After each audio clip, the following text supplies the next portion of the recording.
Hello everyone, this is Satish again, and today we'll study chapter 11 titled Aggregate Demand and Aggregate Supply. These are learning objectives for this particular chapter.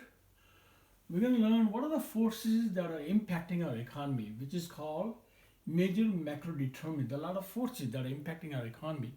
We're going to study in detail what are some of the forces impacting our economy. So all these forces that are impacting our economy results lead to some outcomes. So those are called major macro outcomes. Third, we'll study what is the classical view of the economy. Our understanding of economy prior to Great Depression 1930s.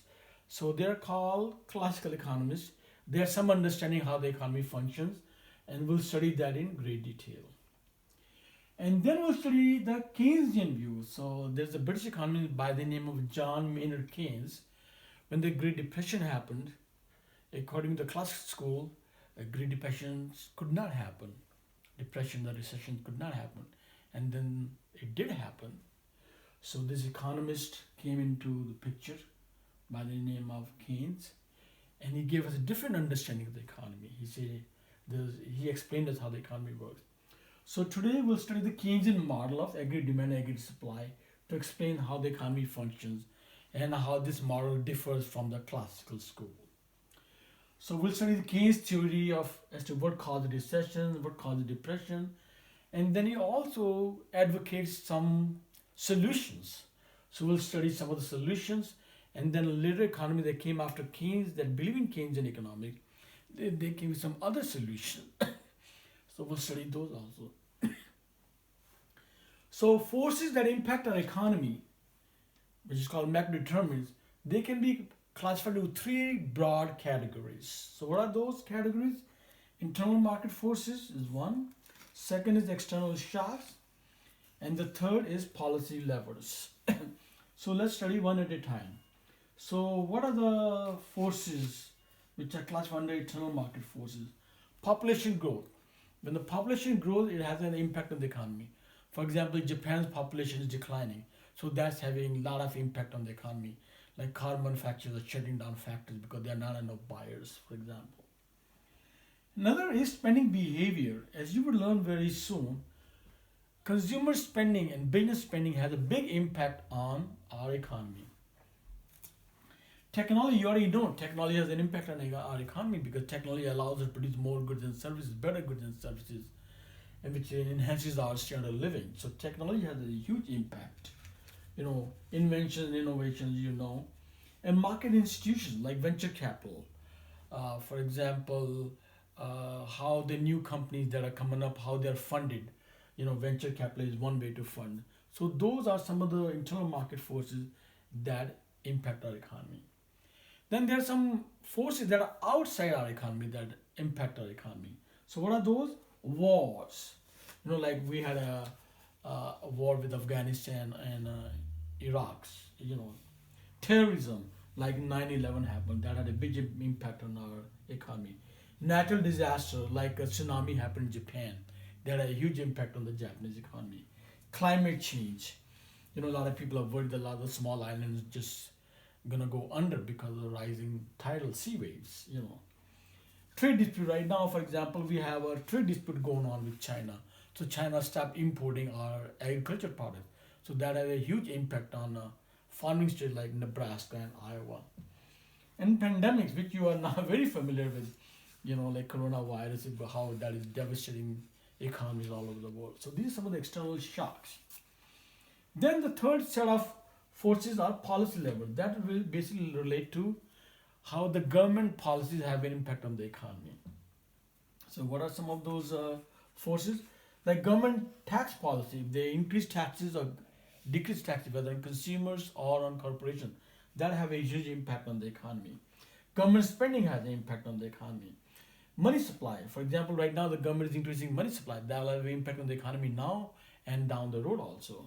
Interest rate, right now, for example, interest has been lowered in order to encourage people to buy cars and buy homes.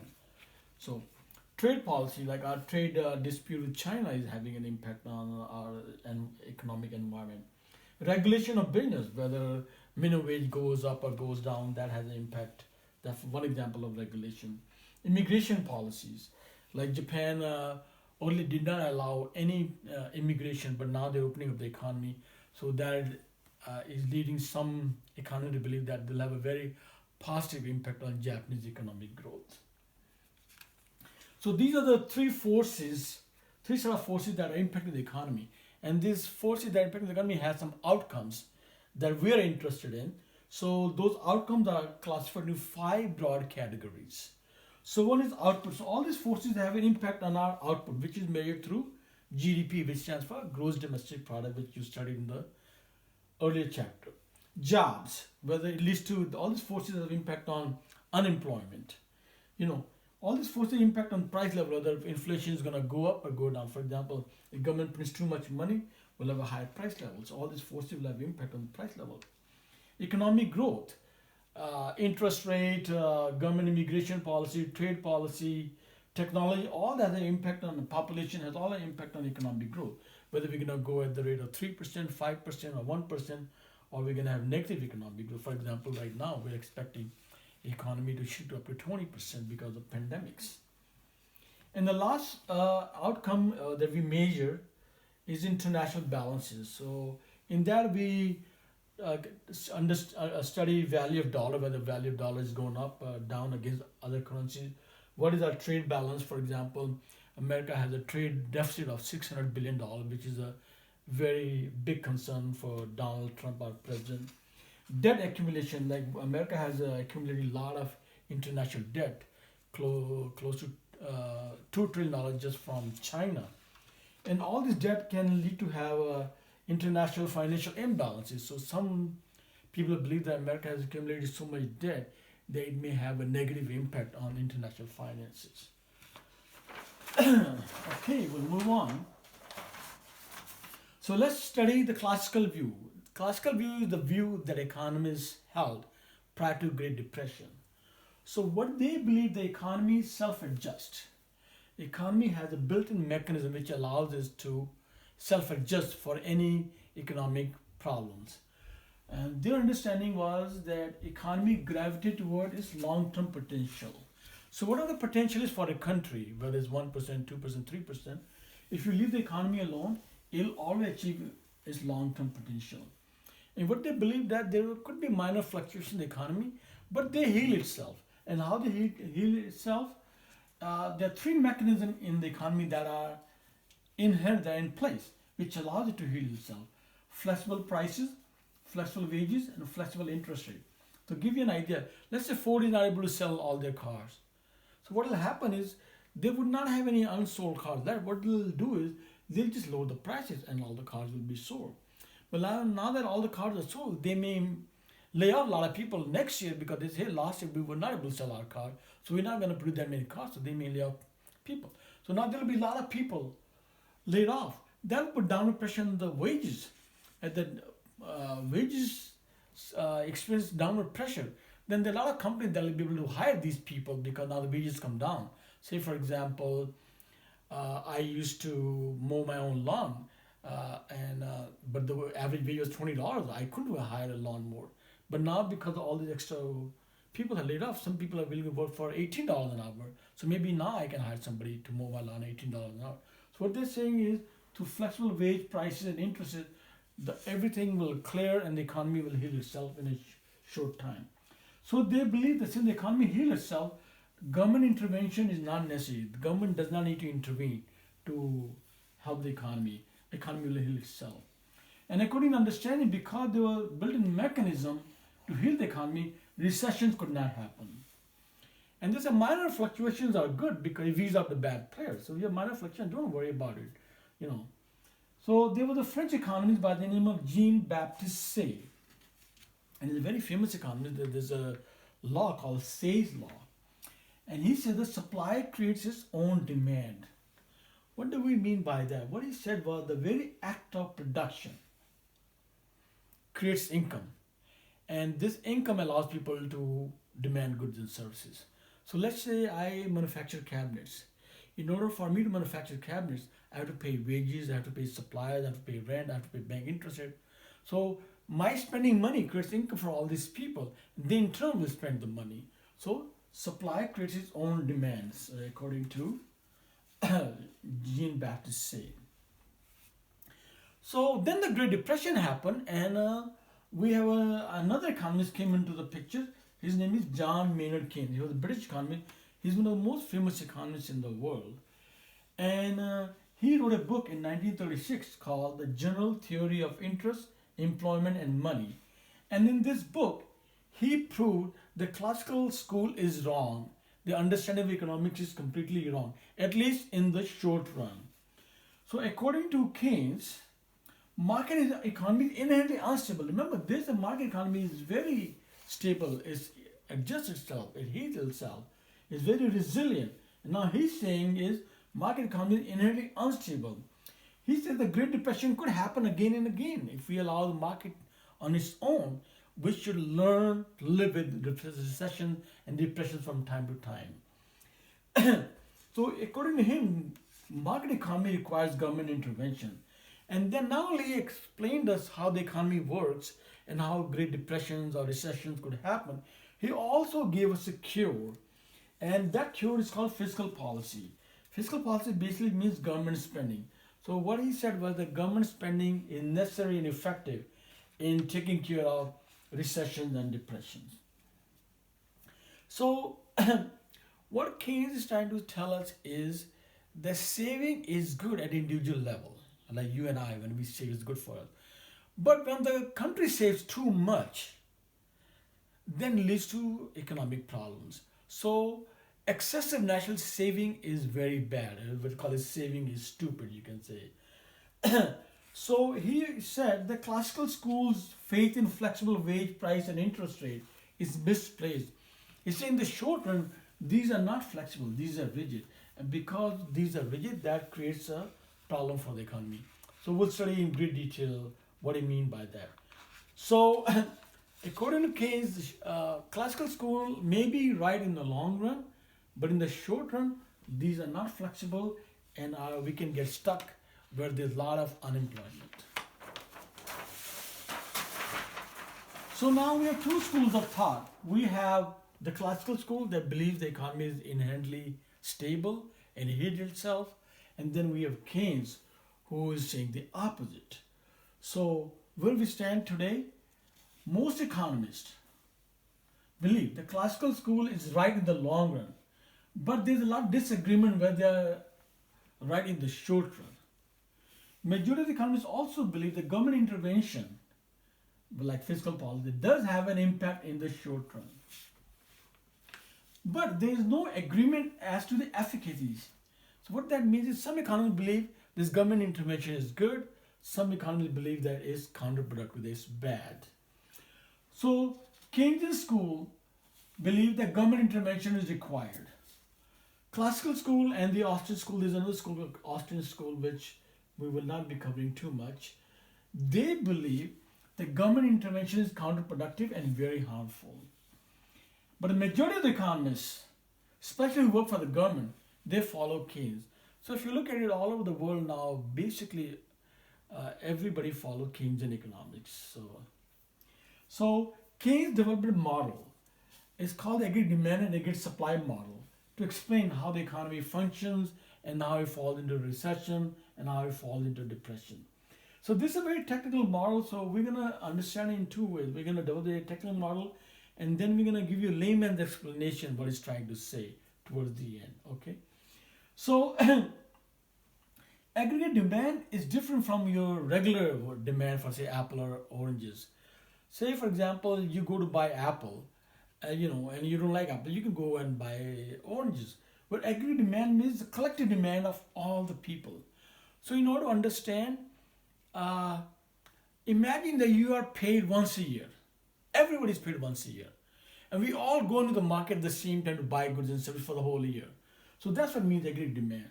So in aggregate demand, here's the average price level, and here's the real GDP. So what Keynes is saying is, when the price level is high, see what is high, then we will demand less goods. And when the price level is low over here, we'll demand more goods. It's sloping downward. And he gives many reasons for that, which we'll tackle very soon. So now I'm going to give you a definition of aggregate demand. The total quantity of output of goods and services desired. Here's the real quantity of output of goods and services over here on x-axis. At altered price level. So see, at this price will demand this, at this price will demand this. And a given time frame. So whenever we draw a demand curve, a regular demand curve, aggregate demand curve, we always give it say a given time frame. That means for today or in the next 2 months or whatever. Because over time things change. Everything else being the same, which is called Cater's parables. So what they're saying with this is, given the money supply that government has printed, given the amount of government spending and tax policy, given level of our wealth and income, we have drawn a demand curve like this. So at given level of income, given level of wealth, given level of interest rate, given level of money supply, this is the aggregate demand curve that together, collectively, if the price level is this, will demand this much. If demand is, if average price level is here, will demand more.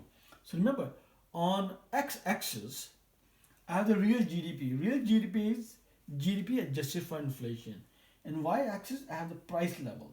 So remember, price level is not, there's no dollar sign over here because price is not, because remember, we're talking about goods and services, all the goods and services, price of all the goods and services. So we cannot put a dollar sign because we would not know whose price we're talking. So we're using an index that you studied earlier, average price level. So price level is going up, average, or price level is going down, So keep that in mind. So Keynes gives us 3 main reasons for this aggregate demand curve to sloping downward. What that means is there are 3 reasons that when the price level is high, people will collectively, all of us, will demand less goods, and if the price level is low, will demand more goods. So what are the 3 reasons? One is called real balance effect, one is called foreign trade effect, and one is called interest rate effect. So let's see each of them one at a time. In the real balance effect, what he's saying is with a given level of wealth that we have, whatever money we have in saving and stock market, and given level of income that we make, which do not change in short period of time, people can buy more as average price level falls. So if the price level is low, this given level of wealth and income that we have will go a long way. But the average price level is high, the given level of wealth and income there would not go very far. So that makes sense. With the given level of income we have, given level of wealth we have, if the average price is very high, we can afford less. If the average price level is low, we can afford more good. So that makes sense, that real balance effect. The second reason he gives us that aggregate demand slopes downward is foreign trade effect. Again, he's saying with a given exchange rates, you say whatever the exchange rate is, when the price level is high in our country, let's say USA, so we will buy less of our goods, we'll import more. So that means there's more demand for our goods. And same thing will happen, foreigners will buy less from us because our average price level is high. But if our average price level is low, we'll buy more. And we'll buy less of foreign goods, and foreigners will buy more. So that makes sense. And the third reason he gives us is interest rate effect. So what he's saying is, at lower price level, when the price level is low, consumer needs to borrow less, because with price level being low, our money will go a long way, so we'll borrow less. So demand for loan declines because we don't need to borrow money because price level is low. All our money and income will take us very far. So when the demand for loan declines, interest rate falls. When the interest rate falls, a lot of our economic activity is very sensitive to interest rate, like demand for durable goods like cars, houses, business investment. So what essentially he's saying is, I'm going to go back to the graph. Lower average price level is tied to lower interest rate. Lower interest rate means there will be more demand for durable goods like cars, house, and business investment. Higher price level is associated with higher interest rate, which then means there will be less demand for housing, for cars, or for business investment. So you can see because of these 3 reasons, he says aggregate demand curve slopes downward. So now look at the aggregate supply curve. Remember, this model is aggregate demand curve, aggregate supply curve. Together they will determine where the economy will settle. So now we're gonna study aggregate supply curve. So remember, this aggregate supply curve is the behavior, collective behavior, all the suppliers together. Okay. So what if you look at the aggregate supply curve, what it's saying is if the average price level prevailing in the market is low, supplier will supply less. But the average price level is higher, supplier will supply more. So this is what his understanding, and you later on you'll study that the classical school disagrees with him on that completely. So I'm going to give you definition. Aggregate supply is total quantity of output producers are able and willing to supply at altered prices. These are prices.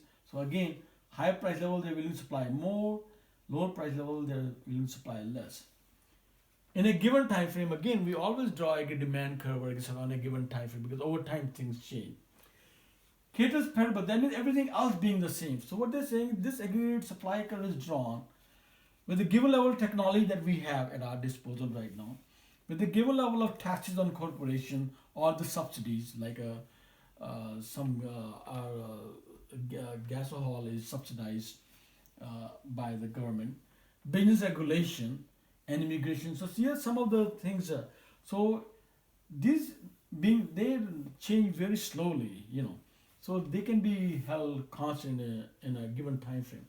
So given these things, we are drawing a aggregate supply curve. So again, it's saying is that the price level is low, supplier will supply less. If the average price level is high, they'll supply more. So AS is sloping upward. As price level goes up, more is supplied. And he gives us two main reasons for aggregate supply to slope upward. What are the two reasons? One is called profit margins.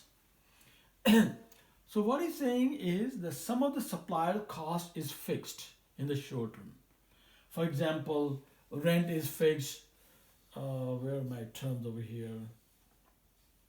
Interest payment is fixed. Negotiated wage rate is fixed, for a while, So if the price level is more than expected, then his costs are fixed, but price is getting in the market is higher. So he will produce more. So that's what he's saying. Just take an example. Say I'm in a cabinet business. I manufacture cabinets. So my rent is fixed for 2 or 3 years. I give raises only once a year. So my labor costs are more or less fixed right now in the short term. My interest costs are the fixed. So a lot of my costs are fixed. If my price level in the market is higher, then I'll produce more because I'll make more money. So high level leads to high profit margin. High price level means high profit margin. The other reason he gives is to increase output, producers must acquire more resources and use plant more intensely. That means their costs are higher. So for them to produce more, their costs are higher. So these are the two main reasons, according to him, the aggregate supply curve slopes upward. So now this is the aggregate supply curve that Keynes thinks prevails in a particular economy. So there are three sections. Again, this is the price level. Here's the real GDP. And that's split into three sections. This is the blue section. This is the black. This is the red. So I've cut off A, B, and C. So you can see A section is relatively flat. So AS is relatively flat when capacity is underutilized. So when the suppliers have very few sales and there's a lot of capacity, they're not going to raise prices. So in this section, price level is the same as the quantity is increasing. But now in the section B, so once they reaches the capacity, and if there are more orders, they're going to start raising prices. So this part slope upwards when they're reaching capacity. So this is A and this is B. BAS is sloping upward as producers approach capacity. Now once the capacity is fully utilized, they don't have any more capacity to produce. Then this comes the C part. The aggregate supply curve slopes vertical. That means they are not able to supply anymore because they are running out of resources. So if there's more demand, all they'll do, they'll increase prices. So it is vertical after reaching full capacity. So this is what Keynes thinks aggregate supply curve looks like in a particular economy. Okay. So now I'm going to give you the view of economists who believe in classical school. So they believe the aggregate supply curve is vertical. It's not sloping upwards. So what they're saying is AS is vertical, real GDP and price level has no relationship. Look, price level is going up, but output is not increasing. What they're saying, price level is determined by supply of money. So whether price level is high or low in an economy, that is determined by how much money government has printed. It has nothing to do with production. Because money cannot lead to more production. If money print leads to more production, every country will be rich. All they have to do is buy printing presses and print money and they'll be rich. So they are saying is price level has nothing to do with real GDP. So real GDP is determined by 4 factors of production. How much land you have, whether this land is productive or not. How much labor you have, whether the labor is stupid or whether the labor is very experienced. They have a lot of education, formal education. They are very technical. How much physical capital you have, how much plant and equipment you have, whether you have entrepreneurial culture or not, what the technology exists, technology determines how much production we're going to have. Our culture, whether our culture is lazy or culture is driven, work driven. Some cultures are laid back, like go to Hawaii, people are laid back. Go to New York, people are driven to make money. And market institutions, whether we have market economy or we have a very rigid economy like Russia. So all these factors determine the real GDP. So in a given time, real GDP is at a particular place. So price level does not determine. Keynes also believes aggregate supply is vertical in the long run, but he claimed that in the short run it's sloping upward. So he believes that aggregate in the long run, these are the factors that determine production. But in the short run, he says production will increase if the price level goes up. So we will conclude here and we'll see you guys next time.